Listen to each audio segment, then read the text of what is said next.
Hello student, स्वागत है आपका जीडीसी नर्सिंग क्लास में। बच्चों, आज हम डिस्कस करेंगे न्यू टॉपिक के बारे में, इंट्रोडक्शन ऑफ मिडवाइफरी। इसमें हम पढ़ेंगे मिडवाइफरी क्या होती है, एस्थेटिक्स क्या होता है, गायनेकोलॉजी क्या होती है, एंड इसमें हम ग्रेविडा, पैरा, पैरिटी के बारे में डिस्कस करेंगे। इसी के साथ बच्चों चलते हैं हम अपने टारगेट की ओर। तो हमारा टारगेट यही रहेगा कि जो भी हमारे एस्थेटिक्स में जो भी हमारी टेक्नोलॉजीज हैं, टेक्नोलॉजीज के बारे में डिस्कस करेंगे, और scope of midwifery. Scope of midwifery का मीन्स है जो मिडवाइफरी है उसका क्या क्या स्कोप है, कहाँ कहाँ पे उसका स्कोप है, ये देखेंगे। इसी के साथ बच्चों मैं आपसे एक बहुत खूबसूरत सी बात कहना चाहती हूँ कि अगर आप लाइफ में कुछ करना चाहते हो, अगर आप लाइफ में कुछ करना चाहते हो तो हर एक दिन ऐसे पढ़ो कि सोचो कल हमारा एग्जाम है। अगर आप ऐसे पढ़ोगे तो जो पढ़ाई का लेवल होगा वो बहुत ही अलग लेवल पे होगा। ऐसा लेवल होगा कि आप हर एग्जाम को क्लियर कर सकोगे। इसीलिए बोलते हैं कि अगर आपको पढ़ाई करनी है तो एक नए जोश के साथ में डेली पढ़ाई करिए और ऐसा सोच के ही पढ़िए कि कल हमारा एग्जाम है। चलिए बच्चों, इसी के साथ देखते हैं कि आज हम इंट्रोडक्शन ऑफ मिडवाइफरी के बारे में पढ़ेंगे और उसकी टर्मिनोलॉजीज जो है वो डिस्कस करेंगे। टर्मिनोलॉजीज फर्स्टली क्या है मिडवाइफरी। मिडवाइफरी क्या होती है? मिडवाइफरी वो होती है जो हेल्थ केयर प्रोफेशनल क्या कर रही है, केयर प्रोवाइड कर रही है। जो भी प्रेग्नेंट वुमेन है, जो भी प्रोपेरियम पीरियड में है, जो भी पास पोस्टपार्टम पीरियड में है, और जो अभी कंसीव करने वाले, उनको क्या करते हैं, केयर प्रोवाइड करते हैं। देखते हैं इसकी definition. It is a health care professional which is deals with the providing care to child-bearing women during pregnancy, labor and childbirth. Pregnancy, labor and childbirth and postpartum period, including the care of the newborn and assist the mother in breastfeeding. Midwifery का means होता है कि ये एक ऐसा health care professional होता है, क्या करता है, डील कर रहा है। किससे डील कर रहा है? Providing care to the child bearing women. जो भी चाइल्ड बेयरिंग वुमेन है उसको केयर प्रोवाइड करना, और जो भी प्रेग्नेंट वुमेन है उसको केयर प्रोवाइड करना, या वो during the time of labour हो गया या फिर प्रोपेरियम पीरियड हो गया, उस टाइम पे केयर जो प्रोवाइड कर रहे हैं उसको क्या बोलते हैं, मिडवाइफरी बोलते हैं। इसमें जो बच्चा डिलीवर हो रहा है उसमें भी क्या कर रहे हैं, जो न्यूबॉर्न बेबी डिलीवर हुआ है उसको भी केयर प्रोवाइड करेंगे और ब्रेस्ट फीडिंग को प्रमोट करेंगे। गॉट इट बच्चों? अब देखेंगे ऑब्स्टेटिक्स। ऑब्स्टेटिक्स में क्या होता है, ये एक ब्रांच ऑफ मेडिसिन होती है। क्या होता है बच्चों? ये एक ब्रांच ऑफ मेडिसिन होती है which deals with the management of the pregnancy, labour and puerperium. Puerperium क्या होता है? ये 6 वीक का ड्यूरेशन होता है। इसको पोस्टपार्टम पीरियड भी बोलते हैं। क्या बोलते हैं बच्चों? पोस्टपार्टम पीरियड भी बोलते हैं। ऑब्स्टेटिक्स जो होती है एक ब्रांच ऑफ साइंस होती है। इसमें क्या होता है, मैनेजमेंट करते हैं। अगर प्रेगनेंसी से रिलेटेड कोई भी कॉम्प्लिकेशन हो गया या लेबर के टाइम पे भी कोई भी कॉम्प्लिकेशन है वो अराइज हो रहा है, तो उस टाइम पे क्या करते हैं, केयर प्रोवाइड करते हैं, जो कि हमारे ऑब्स्टेटिक्स में आती है। गॉट इट बच्चों? अब हम देखेंगे ऑब्स्टेटिकल नर्सिंग। ऑब्स्टेटिकल नर्सिंग क्या होती है? And it is also called is the prenatal nursing. इसको क्या बोल रहे हैं बच्चों? जो ऑब्स्टेटिकल नर्सिंग होती है इसको प्रीनेटल नर्सिंग भी बोलते हैं। And is a nursing specially that is work with the patient. क्या कर रहे हैं, स्पेशली इसमें वर्क कर रहे हैं कौन से पेशेंट के साथ में, जो प्रेगनेंसी के टाइम पे है, या फिर जो अभी करंट प्रेग्नेंट हुआ है, या फिर उसका बेबी करंटली रिसेंटली डिलीवर होने वाला है, उसको केयर प्रोवाइड कर रहे हैं। वो किसमें आता है बच्चों? हमारे ऑब्स्टेटिकल नर्सिंग में आता है। और इसको क्या बोल रहे हैं बच्चों? प्रीनेटल नर्सिंग भी बोलते हैं। समझ में आ रहा है बच्चों क्या पढ़ा रहे हैं? ये टर्मिनोलॉजीज हैं, ये दो नंबर्स में पूछी जाती है बच्चों, इनको आप याद रखिए। अगर आप ये टर्मिनोलॉजीज नहीं याद रखोगे तो ऑब्स्टेटिक एंड गायनेकोलॉजी पढ़ने का कोई फायदा नहीं है। आपको यही नहीं पता है तो आपको अपना बेस ही क्लियर नहीं है तो आप आगे कैसे पढ़ पाओगे? इसलिए इसको बहुत अच्छे से पढ़िएगा, बिल्कुल कंसंट्रेशन के साथ में। Gynaecology it is a branch of medical science. क्या होती है? ये एक ब्रांच ऑफ मेडिकल साइंस होती है जिसमें हम ट्रीट कर रहे हैं। किसको ट्रीट करते हैं गायनेकोलॉजी में? जो भी हमारे फीमेल जेनिटल ऑर्गन्स के जो भी कंडीशंस होती हैं, एग्जांपल वजाइनाइटिस हो गया। क्या हो गया बच्चों? वजाइनाइटिस हो गया, सल्फेंजाइटिस हो गया। वजाइनाइटिस का मीन्स होता है वजाइना में इन्फ्लेक्शन, और सल्फेंजाइटिस का मीन्स होता है जो फैलोपियन ट्यूब होता है उसमें इन्फ्लेमेशन हो जाता है। अगर ऐसा कोई भी कंडीशन जो है वो अराइज हो रहा है और इसको ट्रीट किया जाता है, किसमें ट्रीट किया जा रहा है? गायनेकोलॉजी के अंदर जो भी फीमेल जेनिटल ऑर्गन के जो भी डिसऑर्डर्स होते हैं उनको ट्रीट किया जाता है। गॉट इट बच्चों? अब देखेंगे मिडवाइफ। मिडवाइफ क्या है? Practitioners of midwifery is known as the midwife. जो मिडवाइफ क्या क्या प्रैक्टिशनर है काय की? मिडवाइफरी की। इट मीन्स या तो ये कैसी हो सकती है, ये मेल भी हो सकती है और फीमेल भी हो सकती है। मैच्योरिटी में बच्चों आपको देखने को मिलेगा जो मिडवाइफ होती है वो हमारी फीमेल होती है। समझ में आ रहा है बच्चों, मिडवाइफ और मिडवाइफरी में क्या डिफरेंस है? जो मिडवाइफरी है वो हेल्थ केयर प्रोफेशनल और मिडवाइफ क्या है, एक पर्सन है जो केयर प्रोवाइड कर रहा है। मिडवाइफरी के अंदर क्या है, health care professional care provide कर रहे हैं और मिडवाइफ खुद जो है वो केयर प्रोवाइड कर रही है, उसको क्या बोलते हैं, मिडवाइफ बोलते हैं। रिप्रोडक्शन, रिप्रोडक्शन क्या होता है? रिप्रोडक्शन एक ऐसा प्रोसेस होता है जिसमें क्या होता है, कोई भी ऑफस्प्रिंग जो है वो डेवलप हो रहा है। इट मींस क्या हुआ, कोई भी जो स्पर्म हुआ वो ओवम से फर्टिलाइज हुआ, जब फर्टिलाइज हुआ तो उसने फीटस क्या बनाया बच्चों, जाइगोट बनाया, जाइगोट के बाद एम्ब्रियो, फीटस डेवलप हुआ। ये क्या हुआ, एक रिप्रोडक्शन का प्रोसेस का मीन्स ये होता है, ये एक बायोलॉजिकल प्रोसेस होती है। इसमें क्या होता है, जो पेरेंट्स होते हैं वो अपने ऑफस्प्रिंग को क्या कर रहे हैं, प्रोड्यूस कर रहे हैं, इसको क्या बोलते हैं, रिप्रोडक्शन बोलते हैं। इसी के साथ आज देखेंगे बच्चों प्रेगनेंसी। प्रेगनेंसी क्या होती है, पहले की क्लास में बच्चों हमने आपको पूरा प्रेगनेंसी का पूरा यूनिट पढ़ाया है, प्रेगनेंसी क्या होती है, लेकिन मैं फिर भी आपको यहाँ पे बता देती हूँ, क्या पता आज हमारी वीडियो में कुछ नए लोग जुड़े हो तो उसको देखिएगा सही। अगर कुछ नए लोग हमारे क्लास में जुड़े हैं आज, तो आप उससे पहले आप हमारे चैनल को सब्सक्राइब कीजिए, वीडियो को शेयर कीजिए, बेल आइकन को प्रेस कीजिए ताकि आपको नोटिफिकेशन मिल सके हमारी न्यू वीडियोस का। इसी के साथ देखते हैं हम जेस्टेशन। जेस्टेशन क्या होता है, it is the period of time that a baby developed inside the mother body. क्या हो रहा है, एक पीरियड ऑफ टाइम होता है जो बेबी क्या है वो डेवलप हो रहा है मदर की बॉडी में, इनसाइड द मदर की बॉडी क्या हो रहा है, यूट्रस में डेवलप हो रहा है। जब उसने कंसीव किया है, कंसीव से जब तक बर्थ नहीं हो जाती उस बीच का जो ड्यूरेशन होता है उसको क्या बोलते हैं, जेस्टेशन बोलते हैं। Gestation is the period of time, वही चीज यहाँ पे बताइए बच्चों, gestation is the period of time between a conception and birth. अगर बच्चों आपको ये डेफिनेशन नहीं याद रहती है जेस्टेशन की, तो आप ये छोटी सी जो डेफिनेशन है जेस्टेशन की, आप वो डिनोट कर लीजिए, इसको नोट करिए। It is a period of time between the conception and birth. It's normal, वो छोटी सी डेफिनेशन है, आपको याद करने में दिक्कत नहीं होगी। अब हम देखते हैं ग्रेविडा। ग्रेविडा का मीन्स क्या होता है, जो यूट्रस है मदर का वो कितनी बार प्रेग्नेंट हुआ है। फॉर एग्जाम्पल मदर जो है उसने तीसरी बार कंसीव किया है, तो बच्चों उसका ग्रेविडा क्या होगा, जिसको जी से डिनोट करते हैं। ग्रेविडा वो किससे नोट कर रहे हैं बच्चों, जी से, तो उसका ग्रेविडा कितना होगा, 3 हो गया। 2 बार प्रेग्नेंट हो चुका है, उसके बेबी है वो लाइव, या बेबी उसके डेड भी हो गए या फिर मिसकैरेज हो गया, लेकिन फिर भी यहाँ पे मीन्स हम आपको बता रहे हैं, ग्रेविडा का मीन्स है कि मदर का जो यूट्रस है कितनी बार प्रेग्नेंट हुआ है। गॉट इट बच्चों, ग्रेविडा आपको क्लियर है ना, it is clear, it not clear, clear. Nulligravida, nulligravida का मीन्स क्या होता है, women who never has been pregnant. Women जो है वो अभी तक प्रेग्नेंट ही नहीं हुई है, एक बार भी प्रेग्नेंट नहीं हुई, तो उसको क्या बोलेंगे, नली ग्रेविडा। तो ग्रेविडा को यहाँ पे क्या देंगे, 0। व्हाट इट बच्चों, primi gravida. Primi gravida is a women carrying a first pregnancy. क्या है, उसकी न्यूली मैरिड हुई है, उसने फर्स्ट टाइम क्या क्या है कंसीव किया है, तो ग्रेविडा क्या होगा, प्राइमी ग्रेविडा होगा। तो ग्रेविडा को जी को डिनोट करेंगे 1 से, कि ग्रेविडा कितना है, 1 है।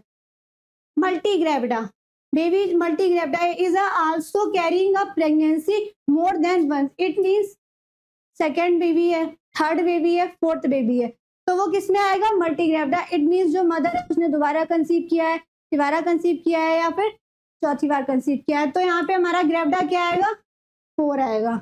गॉट इट बच्चों। ग्रैंड ग्रेविडा, बच्चों ये नोट करते हुए चलिएगा, ये बहुत ही इंपॉर्टेंट टर्मिनोलॉजीज है, ये पूछी जाती है 2-2 नंबर में एग्जाम में, प्लस जो हमारा बाइवा होता है बीएससी नर्सिंग में गायनिको का, उसमें भी ये पूछी जाती है, इसलिए आप इसको नोट कर लीजिएगा अच्छे से। अब women carry a pregnancy more than 5। Women ने प्रेगनेंसी जो है वो कैरी की है 5 बार, 5 से ज्यादा बार कैरी की है, तो वो किसमें आएगी बच्चों, ग्रैंड पैरा में। किसमें आ रही है, ग्रैंड ग्रेविडा में आ रही है, सॉरी बच्चों, ग्रैंड ग्रेविडा। पैरा, अब बारी आती है पैरा की। पैरा को हम किससे डिनोट कर रहे हैं बच्चों, पी से डिनोट कर रहे हैं पैरा को। Refers to past pregnant that have a reached viability.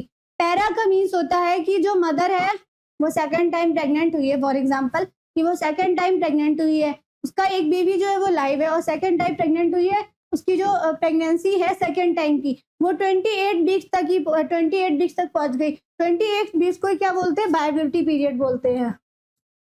उसके बाद जो बेबी है उसका वो सरवाइव कर गया है, उसके बाद अगर बेबी सरवाइव नहीं भी किया लेकिन जो प्रेगनेंसी है वो 28 वीक्स तक पहुंच गई है, उसके बाद अगर बेबी उसका जो है वो डेड भी हो गया या फिर मिसकैरेज हो गया या प्रीटर्म डिलीवरी हो, कुछ भी, एवरीथिंग, तो क्या होगा, उसको हम क्या बोलेंगे, पैरा बोलेंगे। गॉट इट बच्चों? नली पैरा। नली पैरा का मीन्स है अगर उसने कई बार भी कंसीव किया है लेकिन उसकी जो प्रेगनेंसी है वो 28 वीक्स तक नहीं पहुंची है तो उसको क्या बोलेंगे, नली पैरा बोलेंगे। गॉट इट बच्चों? Primi para. प्राइमी पैरा का मीन्स है कि उसने कंसीव किया है और उसकी एक, अभी मान लीजिए कि उसने फर्स्ट टाइम कंसीव किया है और उसकी जो प्रेगनेंसी है वो 28 वीक्स तक पहुंच गई है, इट मीन्स वायबिलिटी पीरियड तक पहुंच गई है, तो उसको क्या बोलेंगे, primi para. Multi para. Multi para का मीन्स होता है कि जो उसने अगर फर्स्ट टाइम कंसीव किया, second time, third time, fourth time, fifth time, अगर उसने 4 बार, 5 बार, 3 बार भी अगर उसने कंसीव किया है तो उसकी जो प्रेगनेंसी है वो 28 वीक्स तक पहुंची है, चारों में, पांचों में, तो वो हमारी किस में आएगी, मल्टी पैरा में। Grand multi para. Grand multi para का मीन्स हो गया बच्चों वही कि 5 टाइम से ज्यादा भी अगर उसने कंसीव किया है, उस टाइम पे भी उसका वायबिलिटी पीरियड तक बेबी पहुंचा है, 28 वीक्स तक पहुंचा है, उसके बाद चाहे वो प्रीटर्म डिलीवरी हो गई या फिर वो मिसकैरेज हो गया, लेकिन जो कंसीव किया था, जो कंसेप्शन था, वो 28 वीक्स तक पहुंचा है, तो उसको क्या बोलते हैं, grand multipara. Got it बच्चों? Gestational age. जेस्टेशनल एज क्या होती है? The number of completed breaks of the fetal developed calculated from the last natural period। क्या कर रहे हैं, gestation age वो होती है number of completed to fetal development। fetal development हो रहा है, इसको कैलकुलेट कर रहे हैं, कैसे कैलकुलेट करते हैं इसको, from the first day of the last natural period से कैलकुलेट कर रहे हैं।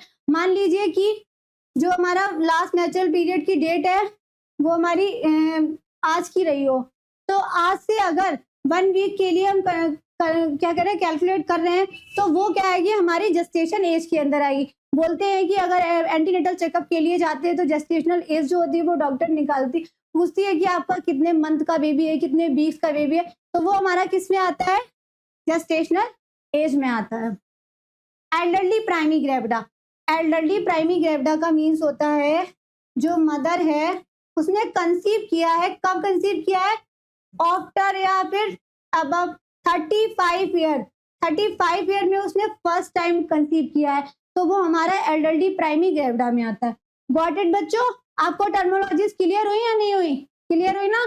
चलिए अब हम देखते हैं कि अगर कोई भी मदर एंटीनेटल चेकअप के लिए जाती है तो वहां पे क्या होता है, ये उससे ऑब्स्टेटिकल हिस्ट्री में, जो भी ऑब्स्टेटिकल हिस्ट्री होती है उसमें पूछा जाता है मदर से, जो भी वहाँ पे स्टाफ होता है वो पूछता है कि आपने कितनी बार कंसीव किया है, आपके कितने बेबी हैं, कितने आपके अबॉर्शन हो चुके हैं, तो इसको ये शॉर्टकट में बोलते हैं GTPL। जी का मीन्स क्या होता है बच्चों, ग्रेविडा होता है, टी का मीन्स क्या होता है, टर्म बेबी, पी का मीन्स क्या होता है बच्चों, पैरा, ए का मीन्स क्या होता है, अबॉर्शन, लाइव का मीन्स क्या होता है, बेबी जो है उसके कितने लाइव है, इट मीन्स कितने बेबी उसके जिंदा है। ग्रेविडा, ग्रेविडा में क्या देख रहे हैं, टोटल नंबर ऑफ प्रेगनेंसी, उसका जो यूट्रस है वो कितनी बार प्रेग्नेंट हुआ, आपने कितनी बार कंसीव किया है, ये पूछेंगे। मदर बोल रही है कि मैंने सेकेंड टाइम कंसीव किया है, तो उसका ग्रेविडा कितना रहेगा बच्चों, G2 रहेगा। ओके बच्चों? देन टर्म, अब पूछेगी जो स्टाफ नर्स है, वहां पे जो स्टाफ है वो उससे हिस्ट्री ले रहा है, तो वो पूछ रहा है कि आपने जो टर्म बर्थ, इट मीन्स जो आपने जितने भी बर्थ दिए हैं वो टर्म, मतलब आपकी प्रीटर्म, इट मीन्स 37 वीक से पहले तो डिलीवर नहीं हुआ है, ये पूछना। अगर 38 वीक्स में उसने डिलीवर किया है तो वो हमारा किस में आएगा बच्चों, टर्म डिलीवरी में आएगा। मान लीजिए मदर ने बोला कि हमने 2 बेबी का जन्म दिया है, कितने, 2 बेबी को जन्म दिया, लेकिन वो भी हमारे क्या है, टर्म में आ रहे हैं, तो उसका जो टी रहेगा वो कितना रहेगा, 2 रहेगा।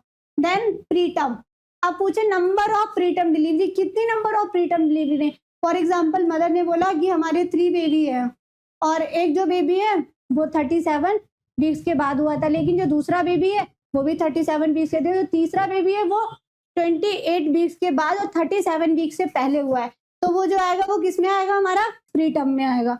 अबॉर्शन मिसकैरेज बिफोर 20 वीक, ए का मीन्स होता है अबॉर्शन, ए का मीन्स होता है अबॉर्शन। ये पूछेंगे कि उसने जो कंसीव किया है, फॉर एग्जांपल मदर बोल रही है कि मैंने 3rd बार कंसीव किया है, तो बाद में पूछेगी आपके कितने बच्चे हैं, तो वो बोल रही है कि हमारा 1 बच्चा है, तो मदर बोलेगी कि आप बोल रहे हैं कि आपने 3rd बार कंसीव किया है, आपका बेबी एक है, तो इट मीन्स उसने कंसीव तो किया था, उसका ग्रेविडा तो 3 हुआ था, लेकिन क्या हुआ, अबॉर्शन हो गया, क्या हो गया, मिसकैरेज हो गया। कब हुआ, 20 वीक्स से पहले हो गया। लाइव, एल का मीन्स होता है नंबर ऑफ बेबी लिविंग, कितने बेबी उसके प्रेजेंट है। फॉर एग्जाम्पल मदर आई, उससे पूछा कि आप कितने, ये फर्स्ट टाइम प्रेग्नेंट हो या सेकेंड टाइम या 3rd टाइम। मदर बोल रही है कि मैं 3rd टाइम प्रेग्नेंट हुई हूँ, तो उससे पूछेंगे कि आपका जो पहले के बच्चे हैं वो लड़का है या लड़की है और कितने बच्चे हैं। मदर बोल रही है उसने 3rd टाइम प्रेग्नेंट किया, बोल रही है कि मेरा एक बेबी है, तो इट मीन जो पहला बेबी, जो सेकंड बेबी था वो उसका मिसकैरेज हो गया, फ्रीडम में जो भी हुआ उसकी डेथ हो गई, तो उसका जो बच्चे जो जिन्ना है वो हमारे एल में आएंगे। गॉट इट बच्चों, आपको समझ में आया टर्मिनोलॉजीज? बच्चों ये नोट कर लीजिएगा, बहुत इंपॉर्टेंट टर्मिनोलॉजीज होती है। पता बच्चों, मैं अपने टाइम पे जब थी मैं क्लास में, तो मेरे को ये टर्मिनोलॉजी जो है वो याद नहीं हो रही थी, मैंने बहुत मुश्किल से याद की थी, लेकिन मैं आपका डाउट अच्छे से क्लियर कर रही हूँ, तो आप इनको अच्छे से नोट कर लीजिएगा। अब हम देखेंगे बच्चों स्कोप ऑफ मिडवाइफरी के बारे में। क्या स्कोप है मिडवाइफरी का, कहाँ कहाँ पे स्कोप है मिडवाइफरी का। The scope is practice of registered midwife shall include the following scientific as the procedure which apply to the practice of midwifery। बहुत सारे स्कोप्स है मिडवाइफरी के, देखते हैं हम। The diagnosis of health need and health in attainment of the optimum physical mental health of mother and child. क्या करना है, डायग्नोस करना है। डायग्नोस करने की बहुत नीड होती है हेल्थ की, जो मदर है वो उसका जो हेल्थ है वो कैसा है, ऑप्टिमम लेवल पे है, जो उसकी हेल्थ है वो ऑप्टिमम है या नहीं। इट मीन्स वो मेंटली, सोशली और फिजिकली स्टेबल है या नहीं है। और जो चाइल्ड है, मतलब जो बेबी है, अगर जब मदर स्टेबल होगी तो बेबी भी स्टेबल रहेगा। क्या करना है, ये डायग्नोस करते हैं डायग्नोस स्कोप में। There are necessary referral to our registered person. अगर कोई भी नेसेसरी रेफरल होता है, when our registered person often an assistant of a registered person as there case may be. क्या कर रहे हैं, अगर कोई भी रजिस्टर्ड मिडवाइफरी नर्स है, अगर कोई भी इंपॉर्टेंट रेफरल आ गया, कोई पेशेंट है वो बहुत ज्यादा सीरियस हो गया है, वहां पे जो डॉक्टर्स होते हैं वो अवेलेबल नहीं है, अगर मिडवाइफरी नर्स रजिस्टर्ड है तो उसका वो क्या करती है, वहां पे जो पेशेंट है उसको रेफर कर सकती है। The execution of program for treatment of medication prescribe by the registered person. क्या करना है, जो भी मेडिकेशन प्रेग्नेंट वुमेन को प्रेस्क्राइब की जाती है वो बाय द रजिस्टर्ड पर्सन के थ्रू ही प्रेस्क्राइब की जाती है। The prevention of disease relating to the pregnancy, labour and puerperium. क्या करना है, प्रिवेंट करना है जो भी प्रेगनेंसी के टाइम पे या पुपेरियम के टाइम पे या फिर लेबर के टाइम पे कोई भी कॉम्प्लिकेशन जो है, कोई भी डिजीज जो है वो अराइज हो रही है, रिलेट है इससे, तो क्या करना है, उसको प्रिवेंट करना है, पहले से ही उसको प्रिवेंट करना है। फॉर एग्जाम्पल एनीमिया होने के चांस रहते हैं प्रेगनेंसी के टाइम, तो बोला जाता है, मैंने आपको बच्चों पहले की क्लास में pre conception care, antenatal care सारी चीजें बताई हैं, तो आप उसमें मैंने आपको डाइट के बारे में भी बताया था। तो क्या करना है, मदर को बोलना है कि उसको प्रॉपर फॉलिक एसिड सप्लीमेंट लेने, ताकि उसको आगे चल के एनीमिया की कंडीशन अराइज ना हो। स्कोप समझ में आ रहे हैं ना आपको बच्चों? It is clear, it is not clear, clear ना? देखते हैं आगे। अब आगे के स्कोप क्या क्या है। The promoting of the health and family planning. क्या करना है, प्रमोट करना है हेल्थ को और फैमिली प्लानिंग को। फैमिली प्लानिंग का मीन्स होता है कि फैमिली प्लानिंग करनी है कि जो मदर है वो the promotion of the health, क्या करना है, हेल्थ को प्रमोट करना है, फैमिली प्लानिंग करनी है। फैमिली प्लानिंग का मीन्स फैमिली प्लानिंग के अंदर जो भी हमारे कॉन्ट्रासेप्टिव डिवाइस वगैरह आते हैं वो भी आते हैं। फैमिली प्लानिंग क्या करना है, हमें आगे से देख के चलना है कि हमें बेबी जो है, 2 बेबी है तो इतना इतना हमको मेंटेन करना है। By the teaching and counselling including the family and group of people. क्या करना है, काउंसलिंग देनी है फैमिली को और ग्रुप ऑफ पीपल्स को। द मॉनिटर, क्या स्कोप में हम मॉनिटर करेंगे, the progress of the pregnancy, labour and puerperium. जो भी प्रेगनेंसी है, प्रेगनेंसी के टाइम पे क्या प्रोग्रेस हो रही है उसको मॉनिटर करना है, एंड लेबर को मॉनिटर करना है, और पुपेरियम पीरियड में जो मदर है उसको कोई कॉम्प्लिकेशन तो अराइज नहीं हो रहे, उसको क्या करना है, मॉनिटर करना है। The vital science of the mother and child. क्या करना है, मदर और चाइल्ड के वाइटल साइन को मेंटेन करना। अगर कोई भी उनमें वेरिएशंस आते हैं तो बताना है डॉक्टर को कि ये मदर है, इसमें उसके जो वाइटल साइंस में इसमें ये वेरिएशंस आ रहे हैं, ये सारा बताना रहता है। क्योंकि अगर ऐसा नहीं करेंगे तो क्या होगा, बहुत सारे कॉम्प्लिकेशंस जो है वो राइज होंगे। The reaction of the mother and child to disease condition, trauma, stress, anxiety. Trauma हो गया, स्ट्रेस हो गया, एंजाइटी हो गया। Medication and treatment. अगर मदर को कोई भी रिएक्शन है, कोई भी डिजीज कंडीशन होने के चांस है या बेबी है, उसको तो क्या करना है, उसको ट्रीट करना है। अगर उसको ट्रॉमा होने से प्रिवेंट करना है, अगर कोई भी एंजाइटी हो रही है तो उसको रिड्यूस करना है। देन क्या करना है, मेडिकेशन, अगर कोई भी डिजीज कंडीशन है तो उसको मेडिकेशन प्रोवाइड करनी है ताकि उसको ट्रीट किया जा सके। The prevention of the complications relating to the pregnancy, labour and puerperium, अगर कोई भी कॉम्प्लिकेशंस जो है during the time of pregnancy, labour and puerperium arise हो रहे हैं तो उस टाइम पे क्या करना है, उसको प्रिवेंट करना है।